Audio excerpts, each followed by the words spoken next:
asalaamaaleykum nuyuwaat naa leen baax di leen ziar bàpp la maa ngi lay bëgg de di la ziar bu baax a baax si ànd bi. denu Russie mi dana organiser benn 1er janvier benn réunion ak membre conseil sécurité yu ONU yi.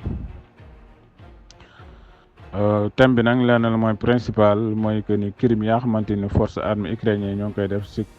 contre population civile yu Russie yi. ba tax na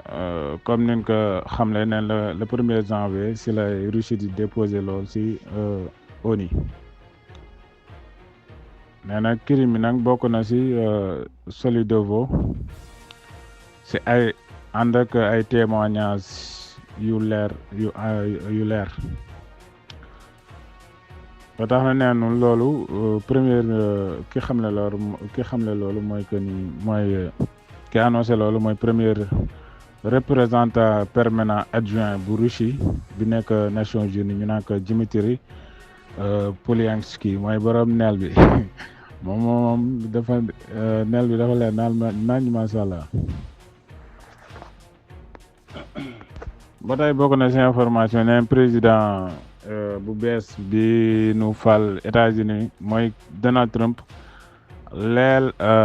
dafa leeral ni Cour suprême dina retarder interdiction application médias sociaux chinois bi ñu naan ko TikTok. ne li tax ñu koy retarder mooy que ni dañu bëgg waxtaan pour mën a sauver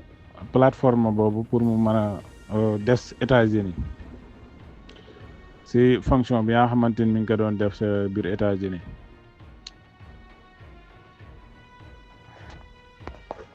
ba tey bokk na si information yi mooy président Russie Vladimir Poutine moom présenté ne njéggaloom si président Azerbaïdjan ñu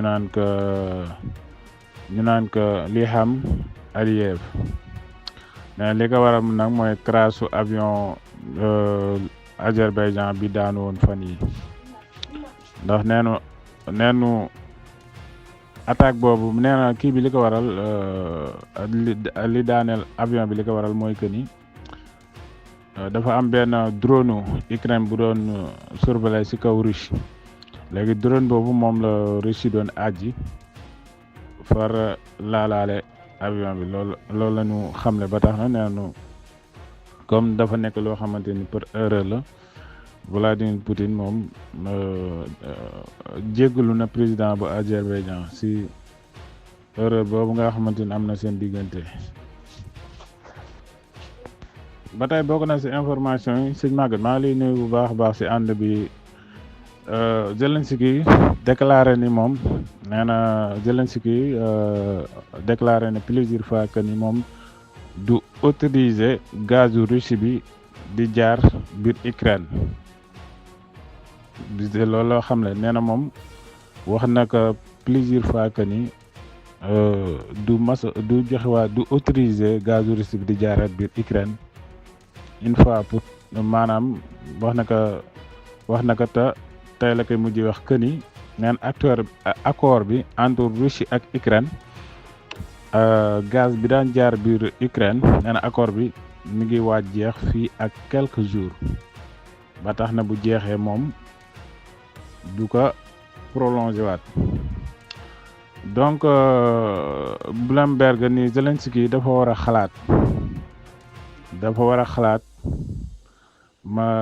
boo xalaatee maanaam pour mu protéger réseau gaz douce bi nekk biir PM. ba tax na nee na kiiwu gaz boobu toll na si 38,600 kilomètres. ba tax na nee na question boobu risque la pour infrastructure yu Ukraine yi.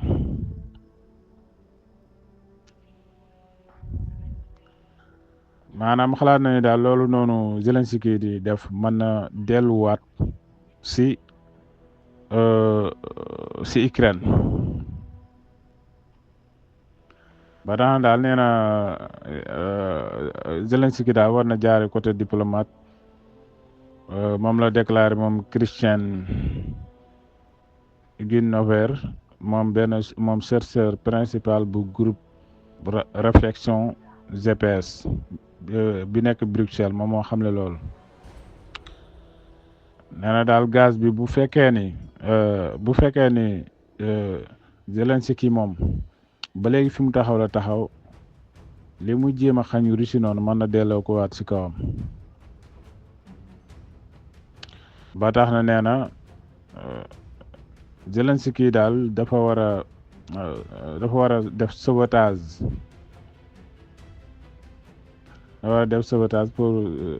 pour maanaam dafa war a sabotage pour choisir autoriser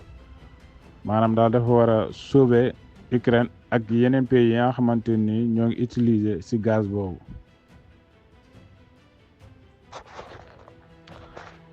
te ku nekk xam na ni loolu xaalis bu bëri la ci Ukraine daan gagné ba tax na ay réew yi di Roumanie ak yëpp ñu actuellement ni ñoo ngi commencé am problème ba tey bokk na ci information nee na équipe bu Donald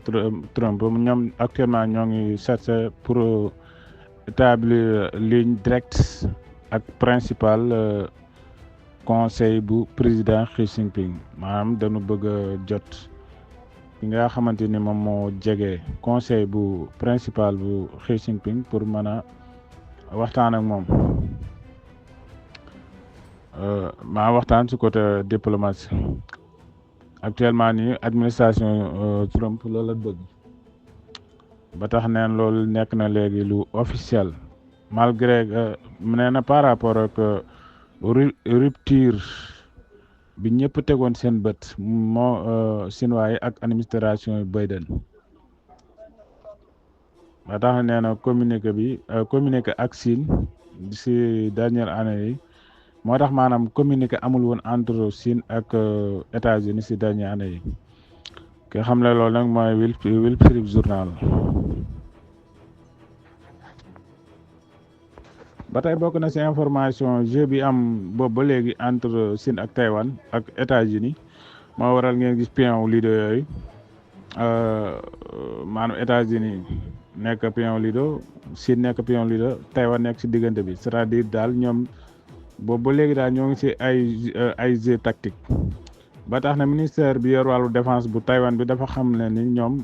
détecté nañu seen jaww ji 5 navires yu Chine ak 7 avions yu armée bu Chine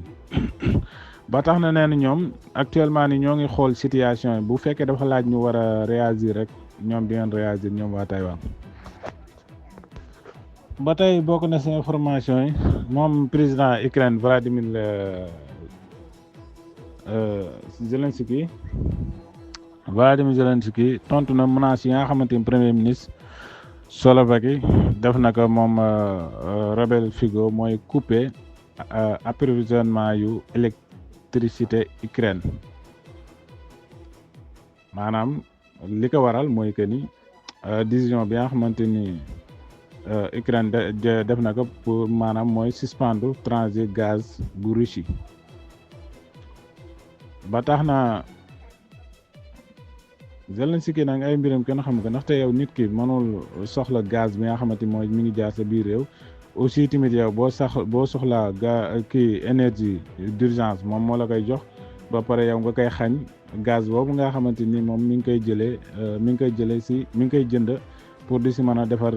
courant te yow nga soxla si courant boobu ba tax na daal Zelensky moom ginnaaw loolu moom di tontu na ni lii dafay niru rek ni Poutine dafa demander Fico pour mu ubbi beneen deuxième front énergétique maanaam maanaam xañ leen courant bi nga xamante Russie mi ngi leen koy xañ maanaam dafa bëgg a wax ni Poutine daf ko sant maanaam Poutine dafa nekk côté bi di leen xañ courant léegi mu sant Fico moom tamit mu nekk beneen côté ba di leen xañ courant d'urgence ba tax na moom la xamle moom Zelensky nee na menace su Fico yooyu pour couper approvisionnement d'urgence yu électricité yu Ukraine yi surtout si jamonoy sedd bi nga xamante ni moom lay nekk après du waral Russie di frappe nu boole kaak Russie di frappé infrastructure yu Ukraine yi nee na day nekk loo xamante ni daal lu doy waar lay doon ba tax na moom Zelensky encore ak kiiwaat na tuumalaat na Figo ni war ngeen fàttali ko ni Figo moom dafay soutenir agression criminelle yu Russie yi nga xamante ni ñoo ngi koy def boobu ba léegi. ba tey bokk na ci information ci groupe SM Info International groupe russe groupe Gazprom bu Russie moom dafa wax ni dina suspendre livraison gaz naturel bi nga xamante ni mi ngi ko doon def Moldavie mi ngi ko doon jox Moldavie dina ko arrêté à partir le 1er janvier 2025 Gazprom nag nee na li tax ñu koy arrêté mooy que ni Moldavie dafa am ay bor yoo xamante ni boobu ba léegi fayee ko Gazprom nee na loolu tax ñu wax ni dinañ arrêté loolu waaw Russie nag gazam bi mën nañu wax ni daf si xeexaale bien vrai que Union européenne yi ñoom doon nañ ko tuumaal mais ku nekk xam na ni Moldavie moom côté européen yi la gën a jox bopp ba tax na actuellement nii la fait que ñoo ngi ci sedd bi te Russie xam na ni dafay soxla gaz ba jamono passé rek Union européenne doon na ko wax ndaxte même Australie yu Russie doon na ko menacé pour couper gaz bi nga xamante ni mi ngi ko koy jox waaw ba premier ministre bu Australie bi wax ni ñoom am nañu dépôt boo xamante ni mën na leen yóbbu dans 5 ans mais daal li am ba am daal mooy que ni Moldavie moom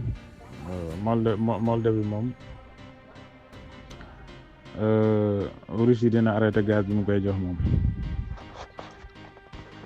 sëñ Ablaye maa ngi lay nuyu bu baax di ziar si ànd bi ak SM Info ba léegi bokk na si information yi mooy que ni Moldavie dafa tontu Russie li nga xamante ni bon Russie waxoon na ko que ni dafay dagg gaz bi nga xamante mi ngi ko koy jox. Société Moldav Gaz dafa wax ni depuis 2022 nee na gaz Russie bi ñoom utiliser wuñ si lu bëri nee na lu ëpp daal depuis 22 ak léegi ñoom waa Moldavie lu ëpp si gaz bi nga xamante ni mi ngi jóge si marché régional européen moom la ñu utiliser moom la société bu Moldav Gaz bi wax. maanaam daal dafa bëgg a wax ni daal loolu Russie bu ko defee tamit du leen wàññi dara société bi wax na ni tamit ni transit gaz bu Russie bi nee na principalement ñoom dañ ko daan utiliser pour produire électricité si centrale Grèce ak transit ak préparé nee na ba tax na nee na ñoom préparé woon nañu lii que ni Russie dina arrêté surtout gaz bi nga xamante mi ngi daan jóge biir Ukraine ba tax ne ñoom seen centrale bi charbon bi nee na kii nañu benn centrale charbon boo xamante ni dina éviter fermeture gazu Russie bi moom ñoom waa Moldav Gaz loolu xamle nee na daal am nañu maanaam benn centrale boo xamante ni centrale charbon la pour Russie bu arrêté gaz bi nga xamante ni mi ngi koy jox mi ngi leen koy jox boobaa du leen wàññi dara buñ ko tëjee buñ ko arrêté ndaxte ku nekk xam na ni Moldavie moom gouvernement ba fa nekk anti russe la ba tax ne ñoom Gazprom ñoom si fàttali ñoom dañu arrêté ni dina ni jox boobu nga xamante ni dinañ ko jox gaz de waa Moldavie dinañ ko arrêté 8h Moscou le 1er janvier à 8h dinañ ko arrêté waa Gazprom tamit comme ni nga ko si fàttali wax na ni ñoom waa Moldavie dañ leen ameel bor ba tax na daal ñoom dinañu arrêté jox boobu nga xamante ni dinañ ko jox gaz waa Moldavie. ba tey bokk na sa information moom gaañu Zelensky bu bees bi ñu naan ko Robert Fico nee na moom du jox benn arme di du jóge maanaam dafa bëgg a wax li nga xamante moom metti Zelensky ba tax muy wax boobu ba léegi waaw li mu xamle mooy que ni moom du nangu benn arme di jóge Slovaquie naan dafay dem biir Kiev aussi tamit moom nekkul ëmblu nekkulu maanaam gumba goo xamante ni dañ koy jaarloo fu ko neexul aussi tamit nekkul serviteur kenn moom loolu la xamle moom la xamle moom Figo si benn message boo xamante ni def na ko si benn vidéo jàlle ko si réseaux sociaux moom premier ministre Slovaquie répondre na accusation yooyu nga xamante ni Zelensky accusé woon na ko ginnaaw bi mu demee Moscou aussi tamit menace bi nga xamante ni moom Figo menacé na leen que pour couper électricité Ukraine bu fekkee ni moom Zelensky dafa tëj gaz bi daan jaar biir Ukraine.